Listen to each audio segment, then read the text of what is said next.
I've been grinding away in Ratatan and I've finally beaten the early access build. Now that I unlocked the hard modifiers and had the chance to really dig into the system, I have some thought to share. The big question from the start was whether this could live up to the Patapon legacy. And while it gets a lot right, there are still some fundamental things that feel a little off. The gameplay loop and OD mix of old and new. Let's talk about mechanics. The core rhythm-based gameplay is solid.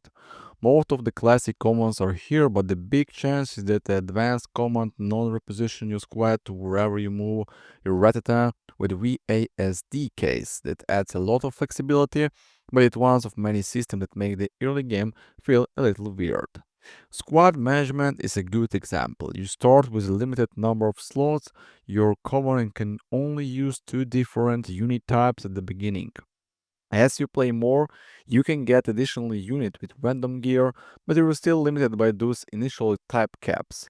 To get more slots and a higher max coupon count, you have to farm for them. They are expensive upgrades you will have to grind for.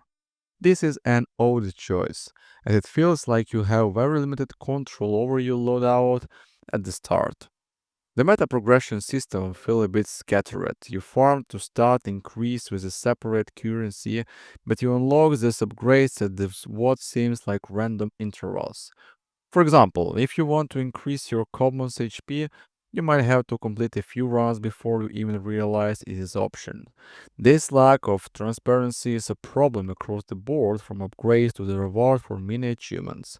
It's not terrible, but it feels like the game is hiding information for you.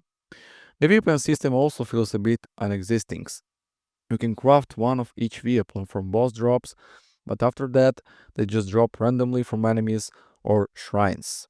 Upgrade them is similar to Pattern 3, where you melt down other weapon, but this process gets incredibly slow if you want to play as different residents. Since you should melt down rare weapon, you end up hoarding them, which make loot drops generally feel unexciting unless you get that one legendary weapon you want to level. In a roguelike, getting new gear should be a blast, but there it's just kind of meh. The element buff cards you pick up during a run are also a bit of letdown.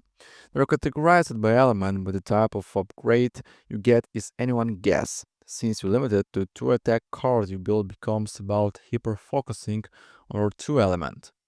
But you might not even get the card you need. The randomness never really felt exciting. It was just a roll of the dice for something convenient rather than sometimes powerful or game changing. The skill expression in this game is all about learning enemy attack on timing your jump to avoid damage. This is great for bosses, but against regular mobs, it can be a chaotic mess. The end game progressions feel gated, forcing you to repeat runs to upgrade your gear rather than relying on a pure skill. In a roguelike, you expect to feel a power gain during a run, but here it feels more tied to your meta progression. This is where the roguelite approach clashes with the fundamental Patapon gameplay.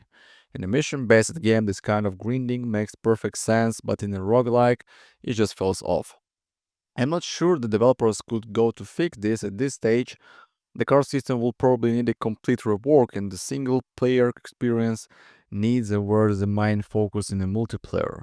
That said, I haven't had a chance to play co-op, and I bet the Ratatan synergy aspect is a lot more interesting with the body. I'm still looking forward to the 1.0 release, and I hope the dev team can address the issues. I've had my fun already. While the game is enjoyable, the grindy, non-transparent system hold it back from being a true masterpiece. I'll definitely be checking back on future updates to see how it evolves. Thanks for watching, and bye bye.